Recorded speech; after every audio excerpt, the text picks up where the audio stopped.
is accurate. But we can never be 99% sure of the time that we're right. Because of that smidgen of doubt, give your mate the benefit of the doubt before you jump onto a conclusion, and then that dictates the way you react to them and treat them. That's simply the benefit of the doubt. You begin to honor, number one, you see them as treasure.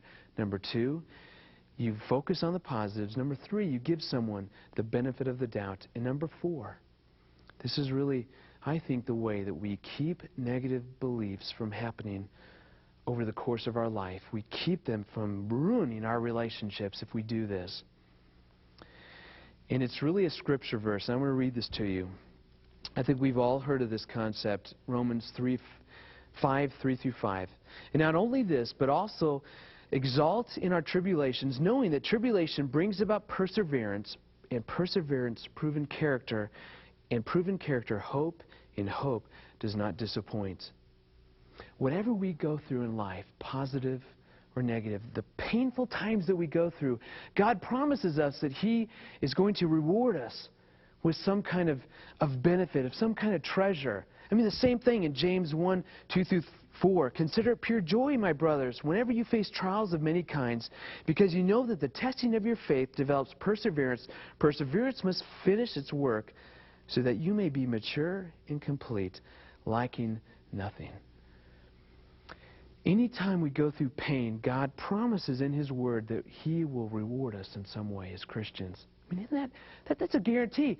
I don't have to make that promise. I'm saying that God makes that promise. Whatever we go through in our relationships, all the pain that looks like this, again, it looks like this dirty, ugly, filthy rock. It's painful. Whatever pain we go through, God promises that underneath is this. Is this value, this treasure. But you see, it's up to us to find it. We have to look for it.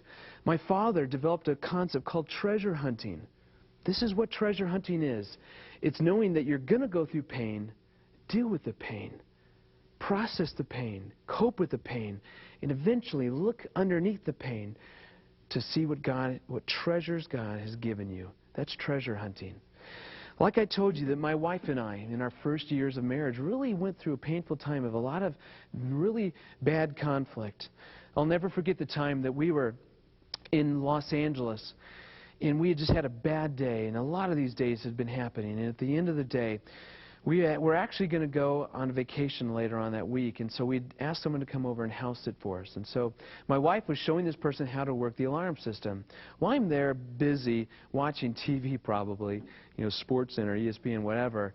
And so my wife asked me for there's an alternative alarm code, and she said, is this it? And I wasn't paying attention, and I said, whatever, yeah, that's it.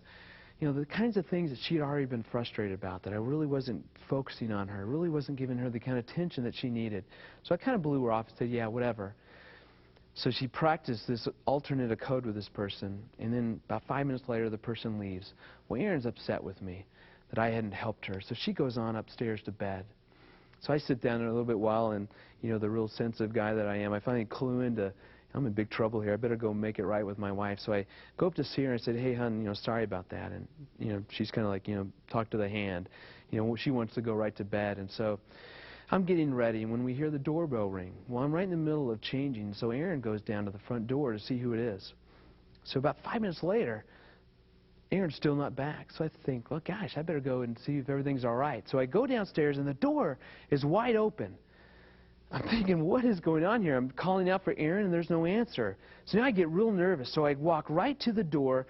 And by the way, I wear contacts, so I don't see real well when my contacts are out. So I don't have any contacts in. So I'm kind of looking out the door, and all of a sudden I hear this, freeze! Don't move! We have guns on you, so don't move. And, again, I'm trying to peer out and see, where is this coming from? So I can't see anything. And so all I know is the sheriffs are screaming at me not to move. Well, they say, come on out of the house. And so I'm inching my way out, still trying to find what is going on, looking for my wife, thinking she must have been shot or something awful. And then all of a sudden I hear her voice. what a relief. And I hear her running towards me, and kind of the vision is that commercial to where the lovers are in a distance and they're going to see each other and come embrace, and everything's going to be wonderful. So, you know, I'm blind, so I'm reaching out my arms to embrace my wife when she comes up and just screams at me, "You knucklehead, you gave me the silent alarm code." And so that's why the police were there. So they think that our house is being invaded. So then we start yelling at each other. I'm like, "I didn't give you that. You put it in yourself. And what kind of a, you know that?" And we're just yelling at each other. When all of a sudden an officer comes up, and I mean, we are face to face yelling at each other, and kind of, taps me on the shoulder and says, "Buddy, I don't mean to interrupt, but is there anybody in the house that we need to be concerned about besides you two?" And that kind of, our argument ended, and then, of course, they realized that this was a mistake. But I'll never forget those times early in our relationship. And I'll tell you, it looked like this. I mean, that was ugly, and a lot of that happened. As a matter of fact, if you would ask us over time, I mean, it's painful to talk about that. It took us a lot of years before we realized that, you know what, all that conflict wasn't just this. It was actually this, that God has actually taught us some wonderful things through our pain. That is the value of doing this, the value of treasure hunting, the painful things that have happened in your relationship. That helps you resolve negative beliefs. If you think that everything is so negative, dig deeper. Find what is positive. Find what God has given in your relationship. Again, Dr. John Gottman, who has great research, has found that he can predict with 94% accuracy whether a couple is going to divorce or not, just by the way they describe their marriage and their marital history. If they describe it like this, 94% of them will divorce. If they describe it like this, painful, but yet we've had treasures out of it, those are the couples that usually make it. I want to end kind of this session by reading you one of my favorite stories, and it really is the essence of everything that we talked about. Life is a choice. We can either choose to see people and look at them through this lens, or we can look at people through this lens. Steve is the kind of guy you love to hate. He's always in a good mood and always has something positive to say. When someone would ask him how he was doing, he would reply, "If I were any better, I'd be twins." Gag. Steve's philosophy is quite simple. You can choose to be in a good mood, or you can choose to be in a bad mood. I choose to be in a good mood. Each time something bad happens, I can choose to be a victim, or I can choose to learn from it. I choose to learn from it.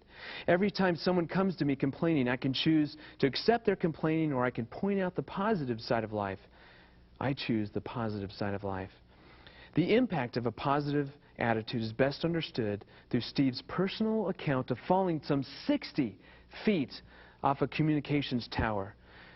"The first thing that went through my mind was the well-being of my soon-to-be-born daughter," Steve replied. "Then as I lay on the ground, I remembered that I had two choices. I could either choose to live or I could choose to die. I choose to live." "The paramedics were great," Steve continued. "They kept telling me I was going to be fine. But when they wheeled me into the ER, I saw the expressions on their faces of the doctors and nurses, and I got really scared. In their eyes I read, 'He's a dead man.' I knew I needed to take action. There was a big burly nurse shouting questions at me," said Steve. "She asked if I was allergic to anything. 'Yes,' I replied. The doctors and nurses stopped working as they waited for my reply. I took a deep breath and yelled, 'Gravity.'" I love that. Over their laughter, I told them, "I am choosing to live. Operate on me as if I'm alive, not dead." Steve lived thanks to the skill of his doctors, but also because of his amazing attitude. Attitude, after all, is everything. Steve concluded his story with these words of wisdom. Life is all about choices. When you cut all the junk, every situation is a choice. You can choose how to react to situations. You can choose how people affect your mood. You can choose to be in a good mood, or you can choose to be in a bad mood. The bottom line is, it's your choice how you live life. We have the ability in our relationships. We can choose whether we look at people and see our loved ones, see our mate, through this lens, or we can continue to see them through this lens. The choice is yours. How are you going to see them?